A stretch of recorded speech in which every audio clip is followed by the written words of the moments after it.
Je suis Johan Duranton, je suis directeur commercial chez Vocasa et donc je vais vous présenter très brièvement Vocasa. On va passer 30 minutes ensemble et pour les dernières arrivées, n'hésitez pas à poser vos questions au fur et à mesure qu'elles vous viennent.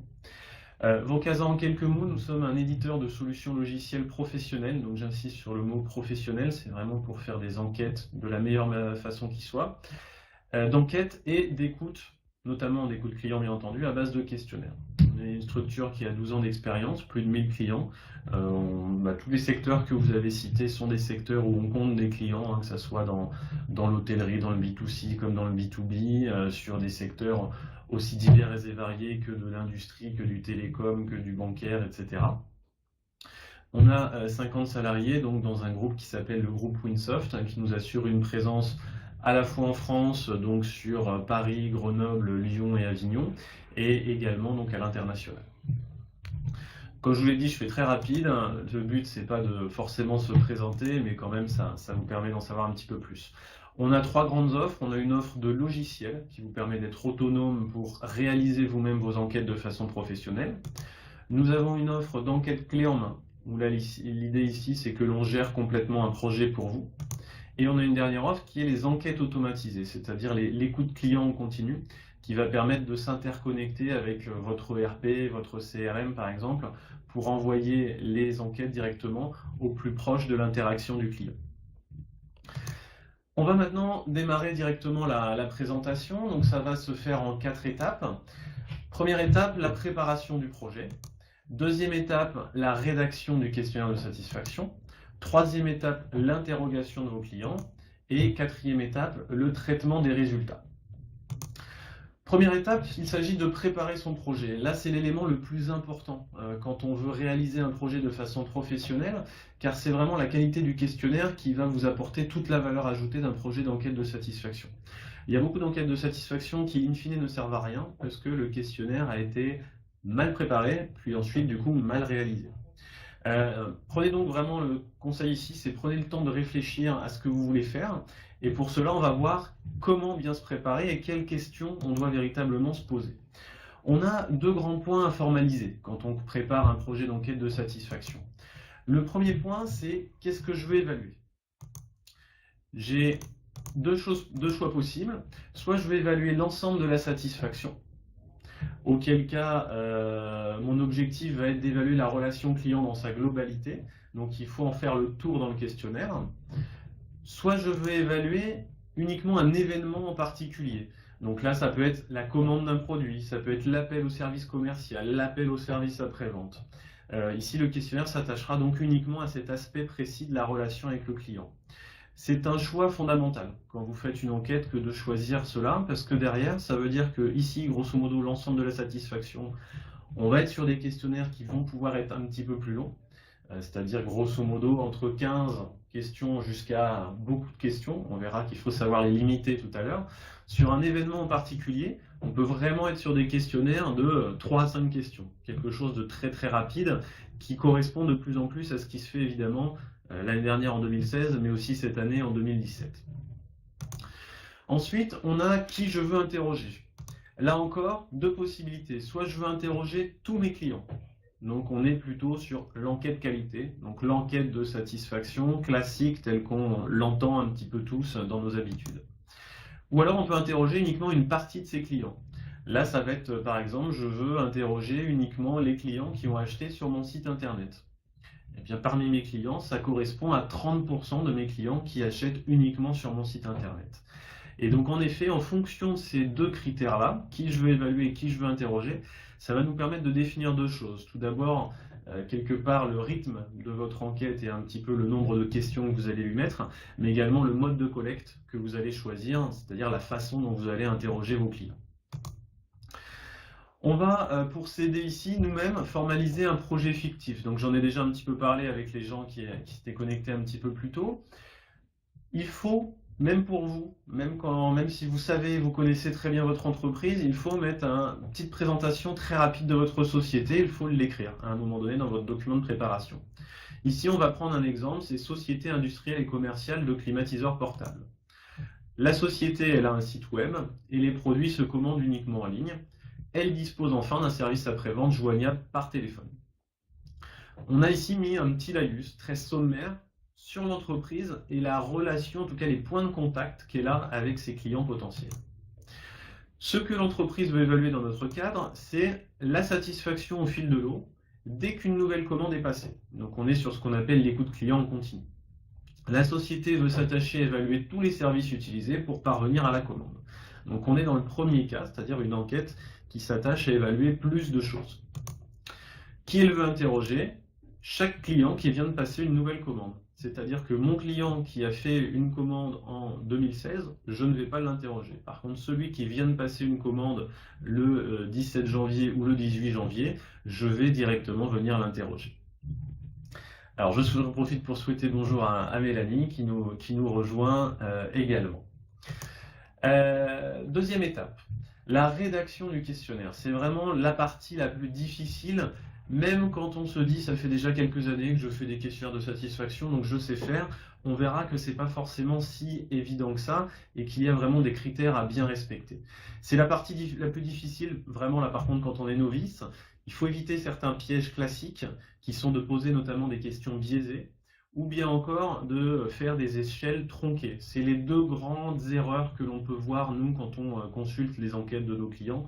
C'est vraiment les deux plus grandes erreurs que l'on peut avoir sur un questionnaire.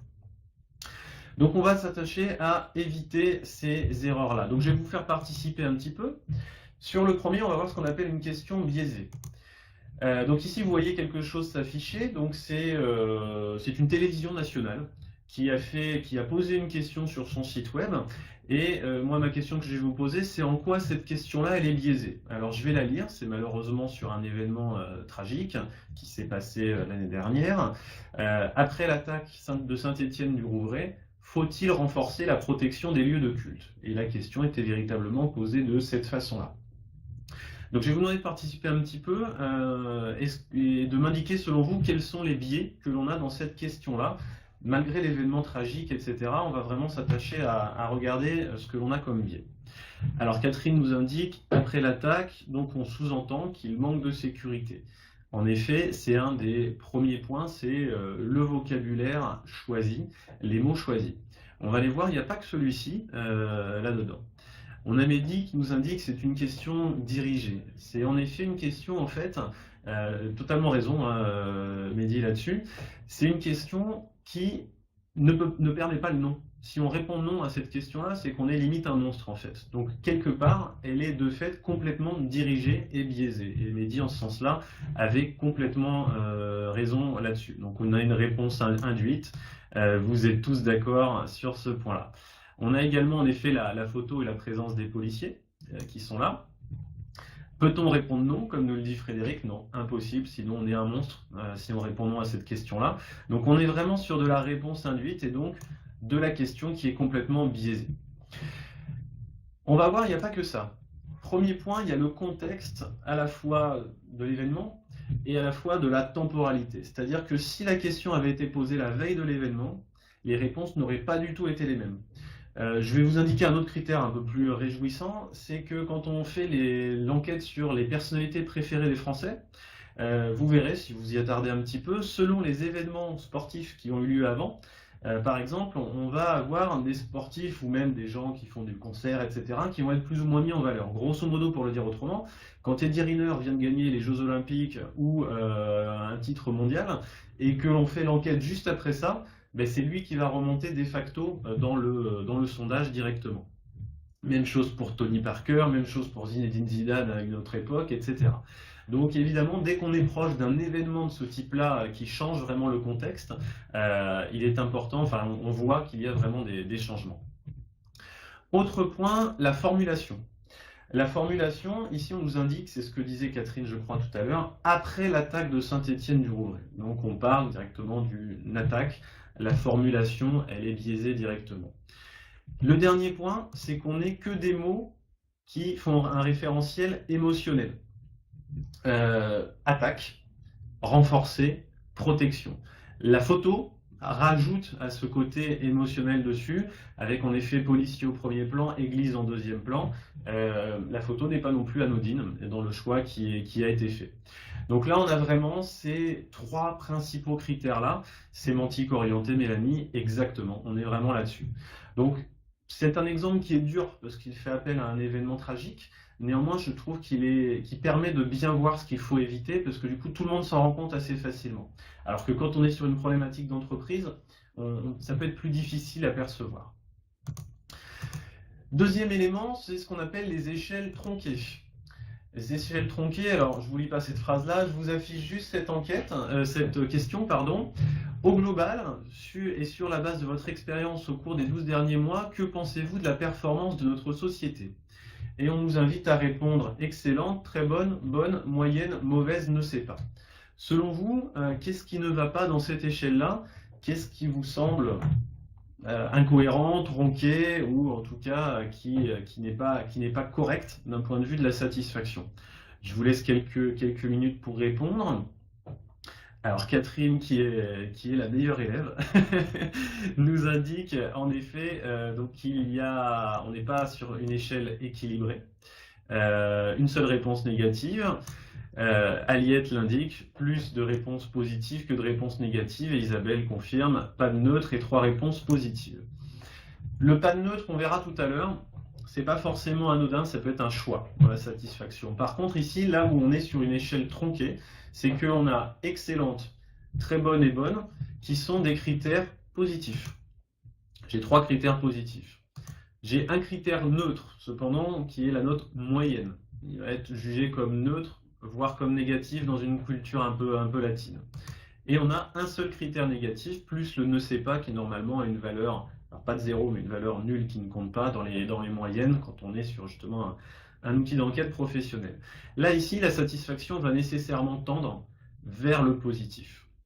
Donc là, c'est complètement tronqué, et ça, c'est le cas d'une enquête sur 2 que l'on reçoit, à peu près. Vous verrez, il y a toujours des échelles qui sont mal faites de ce type-là. Donc faire vraiment très attention aux échelles que vous mettez en avant. On va maintenant s'attacher à voir comment on rédige un questionnaire et par quoi on commence. On va commencer généralement par des questions d'introduction qui vont être des questions peu impliquantes. L'idée ici, c'est de mettre en confiance le répondant sur sa capacité même à répondre. C'est-à-dire qu'il va se dire « Ah bah oui, je suis capable de répondre à ce questionnaire-là, donc je vais y aller, je vais y répondre ». Sur notre enquête de climatiseur portable, on va pouvoir faire des questions peu impliquantes du type « Est-ce votre première commande sur notre site ?» Tout le monde sait répondre à ça. « À quelle fréquence commandez-vous sur notre site ?» Des choses assez peu impliquantes. Deuxième critère, on va poser la question de satisfaction globale. La question de satisfaction globale peut être mise sur une échelle de 0 à 10, c'est un petit peu notre conseil nous là-dessus, ou sur des échelles à 4 critères, qui vont aller de très satisfait à très insatisfait, par exemple. C'est un exemple. Hein. On le met généralement ici dès le début, parce qu'on va parler de la performance, et on le met dès le début également pour 3 raisons principales. D'abord parce qu'un questionnaire doit respecter une présentation et une organisation en entonnoir. On va du général vers le particulier. Un petit peu comme dans tous les projets, on fonctionne en entonnoir. C'est pareil pour un questionnaire. Deuxième raison, c'est que les réponses de vos clients seront plus sincères si on la pose dès le début. Et la troisième raison, c'est qu'également, la réponse va être plus cinglante. Parce que si on mettait cette question de satisfaction globale à la fin, votre répondant aurait déjà pu exprimer ses insatisfactions avant, c'est-à-dire sur les critères que l'on va proposer avant. Et donc du coup, sa note sur la satisfaction globale sera peut-être un peu moins dure, mais du coup tronquée et biaisée également. Donc nous, on conseille vraiment de mettre cette satisfaction globale, dès le début dans un questionnaire de SAT. Ensuite, on va aborder les thématiques de la satisfaction. Là, ici, pour vous aider, il faut penser une notion que l'on voit apparaître de plus en plus chez tout le monde et qui existe depuis plusieurs années. C'est ce qu'on appelle le parcours client. On va voir un exemple juste après qui va nous servir à illustrer ça. Donc, je passe assez vite là-dessus. Donc, le but, ça va être d'identifier les services à évaluer. Et on va le faire, en effet, en fonction du parcours client. Le parcours client, c'est quoi? C'est tout simplement de dessiner le ou les parcours que vont pouvoir suivre nos clients. Il faut être capable de les résumer cependant, parce que c'est Google qui a fait ça il y a quelques années, qui avait voulu prendre 3000 personne, il s'est aperçu que du coup il y avait 3000 parcours clients différents, parce que les gens tapent pas les mêmes mots, ont pas les mêmes habitudes de recherche, n'utilisent pas forcément les mêmes moteurs et les mêmes façons de rechercher. Généralement, il y a autant de parcours clients que de clients. Aujourd'hui, surtout à l'heure du digital et du multi-site internet, etc. Néanmoins, il faut savoir ici résumer un petit peu les choses. Pour notre climatiseur portable, le client il découvre l'offre sur notre site internet. Il va consulter des pages sur le site internet. Il fait ensuite une demande au service commercial. Il passe commande sur le site. Le produit lui est livré. Éventuellement, il peut nous contacter au SAV puisqu'on a un SAV téléphonique de disponible. Et puis ensuite, il va pouvoir éventuellement renouveler son achat, recommander l'achat, répondre à une enquête, en parler autour de lui, etc. On a ici un parcours client simplifié qui va nous permettre de définir quelles sont les choses où je ne vais pas interviewer mon client. Puisque si on voulait vraiment tout demander, toutes les enquêtes feraient 100 questions au final. Et les enquêtes de 100 questions en 2017, je vous avouerai que ce n'est pas tellement la tendance et que ce n'est pas ce qui donne le plus de taux de retour. Donc on va vraiment s'attacher à choisir et à sélectionner ce qui est important. Premier point, on va faire quelques questions sur le site internet, puisque ici, le client découvre l'offre sur un site et il consulte des pages. Il peut aussi commander directement sur le site internet. On va ensuite lui poser des questions sur le service commercial, puisqu'il a pu faire une demande directement, sur sa livraison, sur le produit en lui-même, et éventuellement sur le SAV. C'est-à-dire que c'est même des questions, on est capable de scénariser des questionnaires dans les enquêtes faites de façon professionnelle. Donc c'est des questions qui peuvent ne s'afficher que si la personne en effet contacté le service après-vente. Un point important, il faut respecter dans l'ordre de votre questionnaire aussi l'ordre chronologique du parcours client. Ça n'aurait pas de sens de poser des questions sur le service après-vente avant de poser des questions sur le service commercial ou sur la qualité du produit. Ça paraît évident quand on le dit comme ça, néanmoins c'est très important de garder un ordre chronologique. On va avancer un petit peu dessus, on va ensuite pouvoir aborder les thématiques et les critères qui vont composer votre satisfaction. Pour cela, il faut identifier les critères qui composent chacun des services. Il faudra faire ensuite une sélection assez drastique de ces critères. Pour revenir sur notre exemple de climatiseur portable, quels sont les critères sur lesquels je dois interroger mon client pour que j'obtienne sa perception de la qualité de mes climatiseurs portables, donc vraiment sur la partie produit, on va dire. Mais ici, j'en ai mis 8 à vous indiquer. On a par exemple sa capacité frigorifique, on a sa facilité d'utilisation, on a son débit d'air, on a son niveau sonore, on a sa taille, on a son esthétisme, on a son poids, etc. On a de multiples critères. Il y a certains critères qui ne vont pas être capables de... Enfin, le répondant en lui-même, peut-être la capacité frigorifique, c'est peut-être trop pointu pour qu'il puisse y répondre. Donc peut-être ce critère-là, on va l'enlever. Par contre, l'esthétisme, tout le monde est capable d'en juger. Le débit sonore ou le bruit, tout le monde est capable d'en juger aussi. Donc il faut s'attacher également à sélectionner des critères qui ne sont pas des critères d'ingénieur, mais qui sont des critères du client, c'est-à-dire ceux auxquels il va pouvoir répondre facilement. Mélanie nous indique, le plus important, c'est d'identifier les moments de vérité et d'évaluer l'écart entre les attentes et les exécutions du service. Donc ça, c'est en effet très valable, notamment sur des questions de SAV, par exemple, ou de durée de livraison, des choses comme ça, en effet. Donc comme je vous le disais, il faudra faire une sélection des critères, sélection qui peut se faire selon la difficulté à répondre, mais aussi selon un autre critère, c'est-à-dire ne posez pas des questions sur des choses que vous n'êtes pas prêt à changer. Par exemple, sur mon climatiseur portable, si, je ne sais pas moi, sa capacité frigorifique, parce que technologiquement ou techniquement, on ne peut pas l'améliorer, on ne peut rien changer dessus, autant ne pas poser de questions dessus pour ne pas générer de frustration tout simplement sur un de vos répondants. Donc voilà, donc je suis obligé évidemment d'aller un petit peu vite, mais on est sur ce genre de choix à faire.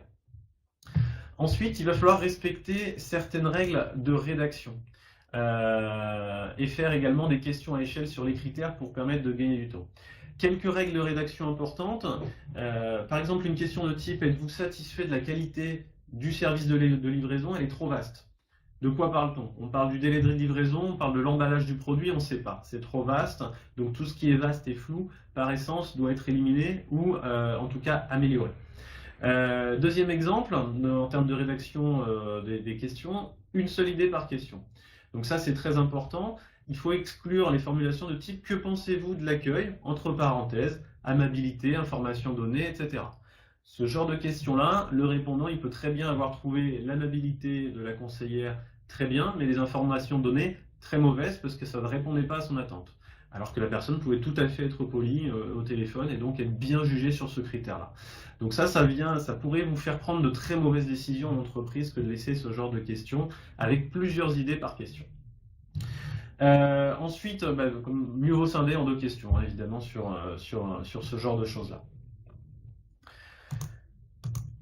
Ensuite, sur notre questionnaire, on va pouvoir rajouter, si c'est utile, des questions relatives à la concurrence. Attention, il ne faut pas en mettre de trop, ça peut être très intéressant quand on est sur des marchés très concurrentiels comme les télécoms, où évidemment tout le monde connaît en France Free, Bouygues, Orange et SFR.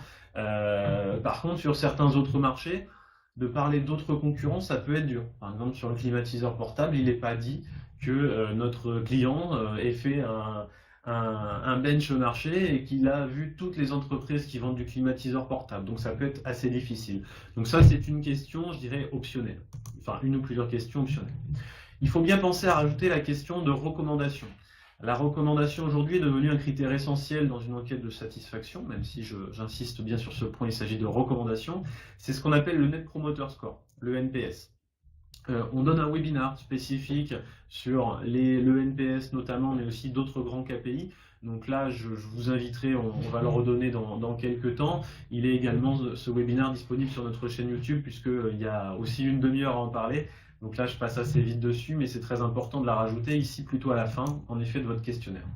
On va rajouter 2 questions ouvertes, également pour gérer une des grandes difficultés des enquêtes de satisfaction, qui est de gérer le côté positif et le côté négatif d'une enquête. Donc on va plutôt poser une question, selon vous, quels sont nos points forts, et selon vous, quels sont nos axes d'amélioration. Alors Johan, si tu peux nous mettre un lien vers la chaîne YouTube pour Redski qui en aura besoin sur le NPS. Je vous l'enverrai de toute façon par email, mais Johan va pouvoir vous le mettre également. Donc 2 questions ouvertes pour gérer ce côté positif et négatif. Et puis on finira par les questions d'identité. Les questions d'identité, c'est ce qu'on appelle le sexe, l'âge, la catégorie socio-professionnelle, la localisation géographique par exemple. Point important sur ces questions d'identité, il vaut mieux les poser à la fin, puisque le répondant y répondra plus facilement à la fin qu'au début, sinon là, généralement les gens ferment directement l'enquête quand on leur pose ces questions au début. Deuxième point, très important de ne pas oublier, toutes les informations que vous connaissez déjà sur vos répondants, ne les redemandez pas dans un questionnaire. Ça paraît une évidence, mais on le voit assez systématiquement. Généralement, si vous avez livré un produit à votre client, c'est que vous savez où il habite, c'est que vous savez sa localisation géographique, sa région, son département, son pays. C'est peut-être pas la peine de lui redemander dans le questionnaire, puisque là encore, c'est un critère sur les taux de retour. Plus l'enquête est longue, plus il y a de questions, moins le taux de retour sera important. Donc ça, très important à bien garder en tête. Troisième étape, interrogez vos clients. C'est sur cette étape-là où je fais un petit peu l'impasse, que vous avez vu l'heure, il est déjà presque l'heure de finir. Sur cette étape-là, en fait, il faut bien choisir son mode de diffusion en fonction de qui est votre cible, du volume de votre cible et du nombre de questions que vous souhaitez poser. Si vous êtes en B2B sur un secteur où vous avez 40 clients, ne faites pas votre enquête par email ou par SMS, par exemple. Il faut faire votre enquête par téléphone ou que vos commerciaux éventuellement soient un relais, même si ça peut comporter des billets, pour aller faire l'enquête en face à face. Puisque si sur 40 personnes, vous avez 10 personnes qui vous répondent, votre enquête elle est bonne à acheter, elle ne sert à rien, les résultats ne sont complètement pas pertinents et elle ne sert à rien. Donc ça, c'est vraiment très important là-dessus. Alors Muriel nous indique, pouvez-vous préciser les raisons pour lesquelles vous intégrez la reco en fin d'enquête? C'est en effet pour d'une part bien revisualiser, bien faire revisualiser le parcours client à votre propre client, donc c'est mieux de le mettre en fin de questionnaire, et puis également parce qu'on aura un avis un petit peu plus éclairé, puisque justement il va revoir tout ce parcours client là, donc généralement on peut plutôt la mettre à la fin. Là, c'est 2 écoles. C'est-à-dire, il n'y a pas de mauvaise façon de faire, au contraire de la question de satisfaction. On peut le mettre au début, mais on constate qu'il y a justement une différenciation un petit peu plus intéressante qui se fait quand on la met à la fin. Pour les modes de collecte des enquêtes, pour en revenir à cette question-là, donc on peut le faire vos enquêtes par email, par site internet, sur des pop-up, enfin plutôt des iframes aujourd'hui sur site internet, par SMS sur les réseaux sociaux, par téléphone, par papier, par face à face, ou via des bornes ou des tablettes soclées. Tous les modes sont complètement disponibles avec des solutions évidemment comme Vocasa, mais avec d'autres également. Et il faut bien choisir son mode de collecte. Et pour cela, on a un webinaire spécifique, puisque chaque mode de collecte a ses règles, a ses spécificités, a ses avantages, mais aussi ses inconvénients. Par exemple, de faire une enquête email ou SMS, On peut se dire, bon, grosso modo, ça peut être la même chose. Oui, mais il faut faire attention, le SMS, ça coûte beaucoup plus cher puisqu'il y a des coûts opérateurs vis-à-vis d'envoyer un email qui est beaucoup moins cher. Faire une enquête, de comparer du papier avec de l'email quand on veut se lancer sur des enquêtes par Internet, ça se compare en effet, ça peut très bien faire une belle transition. Par contre, de transférer une enquête qui se faisait par téléphone et qui avait 100 questions et de se dire du jour au lendemain, ben, je l'envoie par email, c'est peut-être pas l'idée de l'année et donc on verra et on pourra vous conseiller sur ces critères-là. Il y a un lien dans la présentation que je vous ai mis directement, que vous pourrez cliquer pour regarder ce webinaire-là qui explique vraiment chacun des critères. Je vous ai mis également un exemple de mail, ce qui est très important, alors je ne vais pas vous le lire, mais en termes d'information, il faut savoir préciser de quoi l'enquête retourne, quel est son but et son utilité pour vous, combien de temps cela va prendre à la personne, ainsi que le niveau d'anonymat et de confidentialité. Donc anonymat et confidentialité sont des critères sur lesquels, là encore, on pourrait faire un webinaire de 30 minutes dessus, mais on est vraiment sur ce genre de critères-là. Michel me pose une question, échantillonnage, quel est le nombre représentatif d'une population? Ça va dépendre en fait du nombre de vos clients. Si vous avez 1000 clients, il est plutôt conseillé d'avoir au-dessus de 150 réponses pour que ça soit représentatif. D'en avoir 300, 400 ou 500, c'est bien mieux évidemment. Quand on a 50 clients, ou 50 personnes, si vous n'avez pas 35 à 40 réponses, vos réponses ne seront pas valables d'un point de vue de vraiment la statistique. Areski nous indique, y a-t-il une règle à ça? Alors, je sais pas, une règle sur quel sujet? Alors après Michel, si vous voulez plus de précision, vous aurez mon numéro de téléphone aussi, si vous voulez indiquer. Sur les échantillons, il n'y a pas forcément de règle, puisque ça dépend de votre population de base en fait. Quand on fait du B2B, on peut très bien avoir 10 clients ou 20 clients. Je suis Airbus, j'ai comme client les compagnies aériennes. J'ai pas du coup 1000 clients. Bon, encore que peut-être que maintenant un petit peu plus comme il y en a dans tous les pays. Quand on est une grosse industrie ou qu'on est une structure comme Valeo, donc un fournisseur pour un équipementier automobile, je vais avoir les 20-30 grandes marques automobiles de monde comme clients. Et donc du coup, évidemment, les questions à poser, la façon dont elles vont être posées vont être un petit peu différentes forcément. Je suis un vendeur de climatiseurs portables sur un site internet, je peux avoir 6000 clients et à partir du moment où j'ai 300 réponses, mais bien évidemment on a généralement plutôt entre 1000 à 2000 réponses sur ce genre de questionnaire-là, on va avoir des réponses qui vont être pertinentes. Est-ce que 100 clients représentent 17 millions de clients? En aucun cas. 1000 clients, 17 millions, un petit peu plus, mais il faut redresser ces critères. C'est ce qu'on fait en études politiques, par exemple. Mais est-ce que 1000 clients représentent 17 millions de clients? Il va falloir faire des méthodes, ce qu'on appelle de redressement et de quotas, qui vont être importantes, mais par essence, non, ça ne les représente pas. On le voit par ailleurs sur les études politiques, les marges d'erreur que l'on peut avoir et qui sont généralement pas tellement communiquées. Alors, je m'oblige un petit peu à avancer avec vous parce que je vois que l'heure tourne. On a la dernière étape qui est le fait de traiter les résultats. Je vais aller du coup un petit peu vite là-dessus, je m'en excuse par avance. Pour traiter les résultats, on va d'abord devoir présenter la satisfaction globale, puis ensuite on détaillera partie par partie. Alors pour vous les montrer, je vais vous montrer directement en fait un exemple d'analyse que l'on peut avoir avec une solution comme Vocasa, donc un exemple de tableau de bord.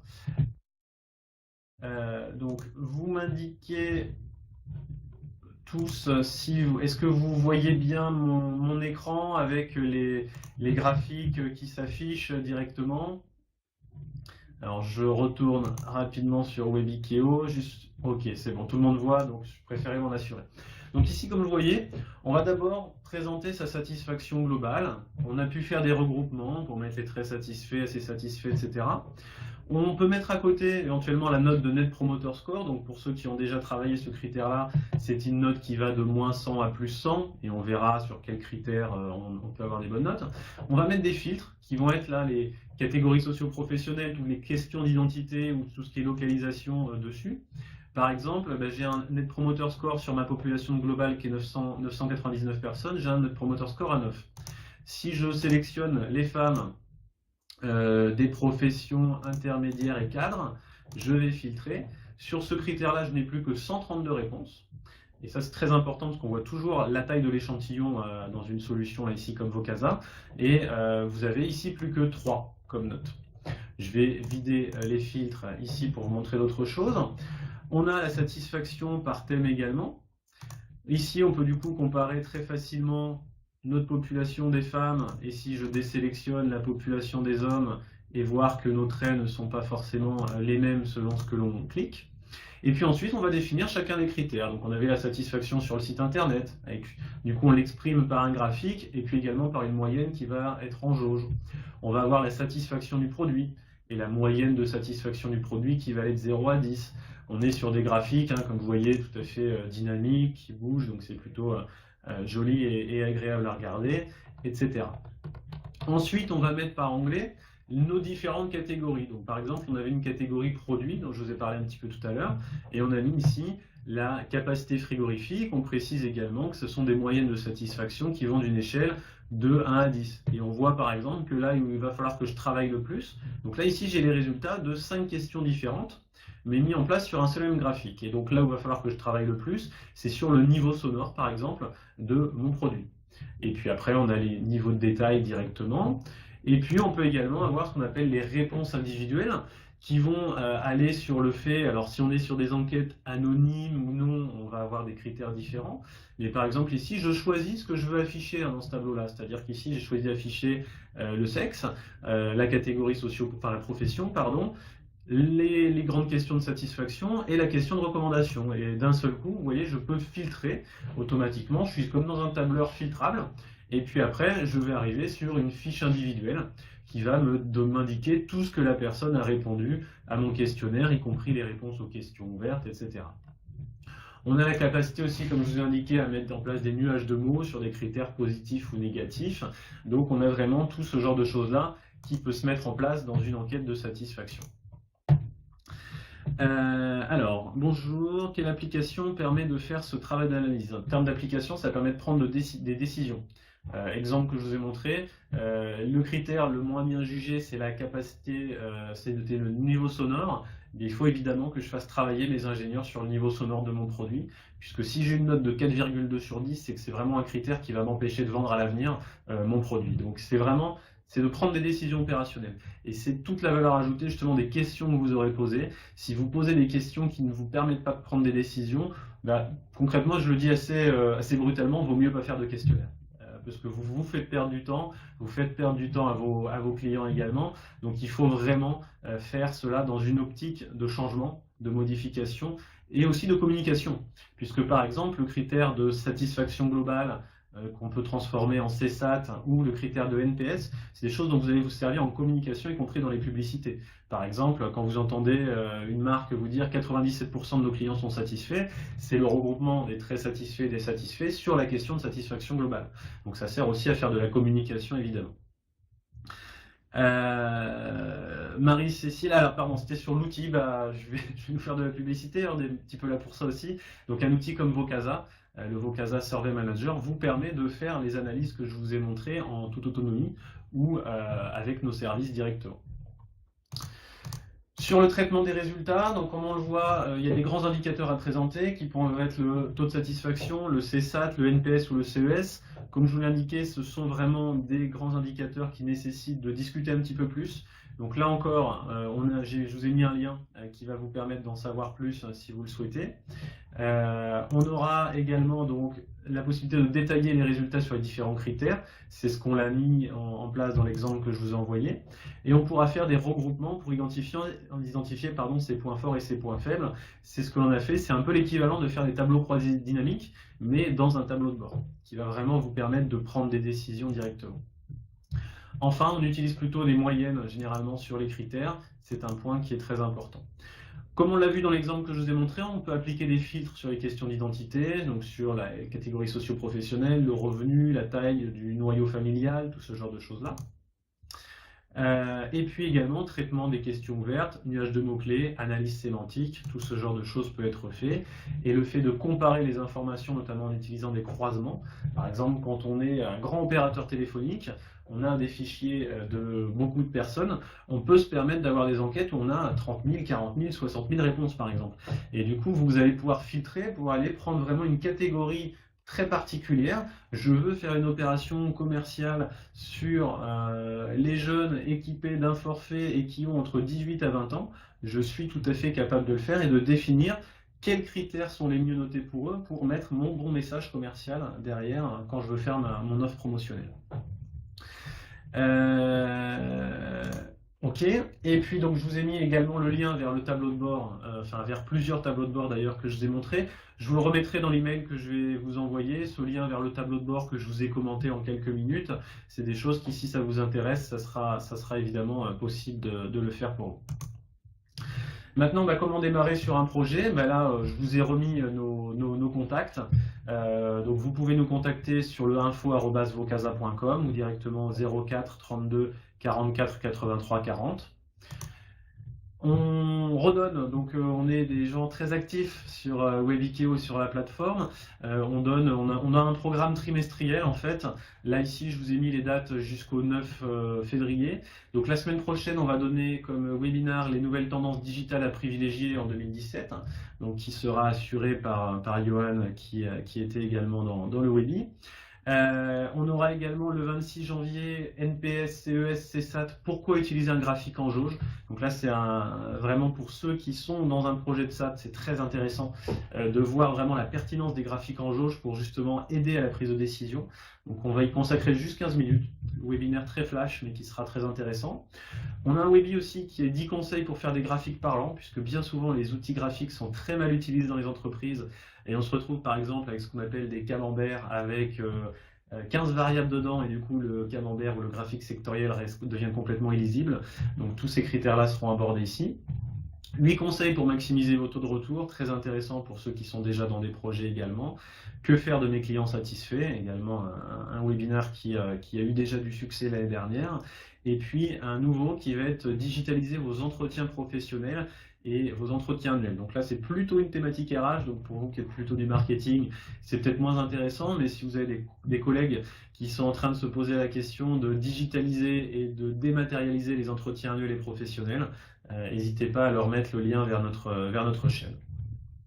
Voilà, donc j'en ai fini avec le webinaire, on a un petit peu débordé, mais comme je vous indiquais, chacun d'entre vous va recevoir la présentation PowerPoint du webinaire. Et puis s'il vous reste des questions, alors vous les avez posées un petit peu au fur et à mesure, mais s'il vous reste des questions, surtout n'hésitez pas, moi je me tiens à votre disposition pour y répondre encore. Et puis n'hésitez pas à les écrire directement, j'y répondrai avec plaisir. Pour ceux qui n'en ont pas, mais qui souhaitent se lancer dans un projet pro d'enquête, n'hésitez pas à nous contacter, je vous mettrai mes coordonnées dans l'email que vous allez tous recevoir. Donc n'hésitez vraiment pas à revenir vers nous, parce que je vous l'indique déjà, on n'aura pas capacité à vous rappeler tous directement, donc ceux qui sont intéressés, surtout n'hésitez pas à revenir vers nous directement, ça sera encore le plus intéressant pour vous. Donc je vous remercie tous. S'il y a des questions, comme je vous dis, n'hésitez pas. Je vois que j'ai pas mal de merci. N'hésitez pas à noter le webinaire aussi. Là encore, ça nous permet de nous améliorer. Donc c'est juste avec des petites étoiles de 1 à 5. Néanmoins, ça nous permet d'avoir un retour quand même assez constructif pour savoir s'il y a des choses que l'on doit améliorer sur ce webinaire en tous les cas. Donc merci Charline, merci Reski, merci Muriel, merci à tous pour votre participation active. C'était vraiment très agréable parce que vous avez pu tous poser des questions et vous présenter. Donc j'ai vraiment eu cette sensation de dynamisme sur ce webinaire et ça fait toujours très plaisir. Je vois qu'il n'y a pas forcément de questions, donc ce que je vous propose, c'est de terminer le webinaire et puis qu'on puisse se recontacter par la suite s'il y a besoin. Je vous remercie tous et puis je vous dis à très bientôt pour un prochain webinaire. Bonne journée à tous, à bientôt.